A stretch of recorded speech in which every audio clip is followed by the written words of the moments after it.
Good morning, Virginia, coming to you here from the ranch on the back porch swing. It's a little squeaky, so I won't do that too much. Thank you to my dear friend Carl for hanging this swing that I love so much. I love this back porch so much. I've just finished, for the first time in my life, all the text from A Course in Miracles. And I'm also on lesson 120 today, which is I rest in God and I am as God created me. Or if you prefer, I rest in love and I am as love created me.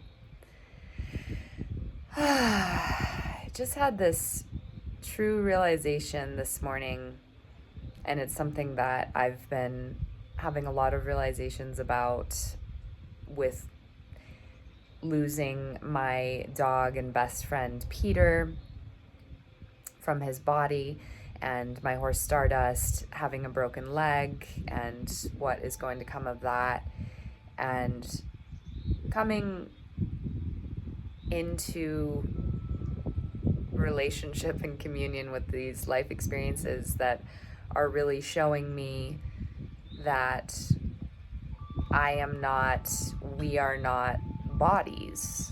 And A Course in Miracles talks about this a lot. We are ideas. And really, we are all one because we are ideas in the mind of God, in the mind of Creator, in the mind of love, in the mind of Goddess, in the mind of the universe, whatever language you choose to use, it doesn't matter, because this is a concept of unity really beyond words. However, here I am trying to use words to convey it. We are the idea of love. That is what we eternally are. And the idea of love, the eternal, everlasting idea of love and creation, is experiencing itself as these bodies.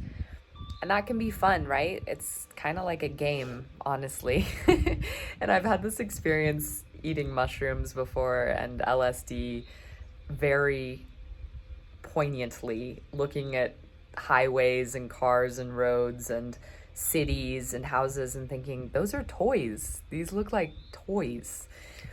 And it's kind of like that. I mean, in a way, our bodies are like dolls that we're playing with, and real size cars are no different than the cars that we play with as children, and our houses are really like doll houses. And it's fun, it's a play, it's a game.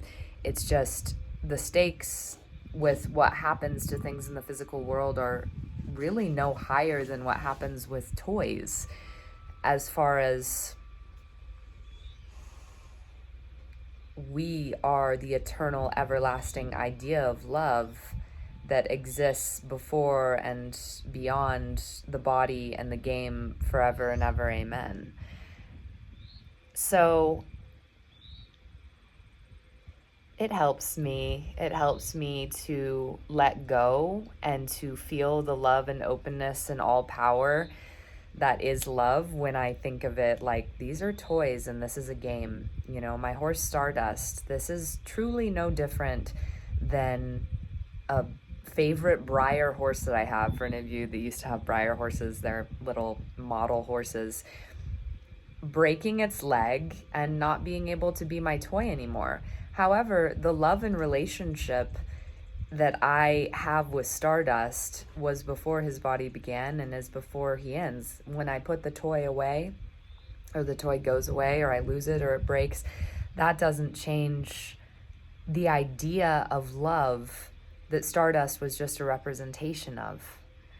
That doesn't change the idea and love of the relationship between Stardust and I, which is like a microcosm of the macrocosm of this eternal idea of love. I mean, it's love in time and space, right? Which equals form. However, what is giving life to that form is forever. And so I was also just thinking today, really my only goal here, and maybe you'll relate to this, is to be an idea of love, aka to be what I am, right? I am as God created me, and I rest in God, because if I'm an idea of love, then it doesn't matter what's happening with these toys and these games that we play on this stage, this playhouse of earth and human life. I am eternal. And, people might hear that and say, oh, no, like, that's so careless. Like, but we have to treat the earth well, and we have to treat all living creatures. And, like, of course that's true. The funny thing about it is when we let go of trying to control and hold on and thinking that we won't be okay if anything happens to the body, whether the body of the earth or our own body or the body of a loved one, then we can really love, because only then is fear removed. Like, fear all comes from believing that if something happens to the body, something happens fundamentally to us, this eternal idea of love. And that's not true. And when we realize that it's okay whether that body stays or goes, because nothing can ever touch the love that we are, then we're truly free to love. So it's that great irony of when we feel the relief and the freedom and the playfulness and the openness that honestly all of this is just a play and a game, then we're really able to love. When we feel this intense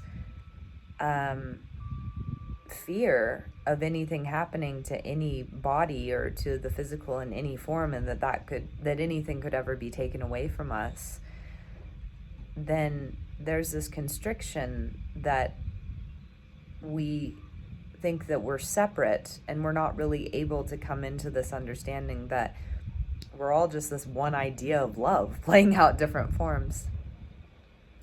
And so my goal, may it always be, to be as I am, as God created me, as love created me, and to rest in love and God, and to be an idea of love. Like, the best thing that I can do in this play, the most helpful thing, is literally to be as I am, to shine as I am, which is to be an idea of love. Like, that when anyone who seems to be separate than me, and of course aren't, be an animal, a person, my interaction with any other piece of creation, feels me or thinks of me as I am, which is an idea, that it is an emanation of love. That what they feel is a sense of love and oneness, that is what this specific body and character, which is no separate than anything else, comes to represent, because everything else is just shed away. Everything else, like, other things that we think would give us love to represent in the body or the person, but like, prestige, like people thinking of you and, thinking of you as someone successful in terms of the world, or someone beautiful in terms of the body, and great, like those, again, it's kind of like those things can come because when we know ourselves as an idea of love, for instance, like the body is healed in many ways, and the body does become a radiant, shining example of love.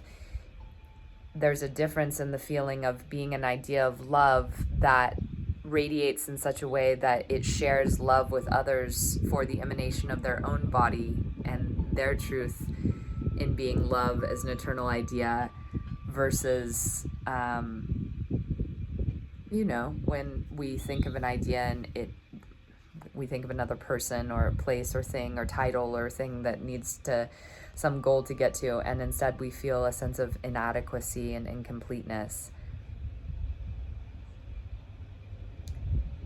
So be an idea of love, for that is truly who and what you are.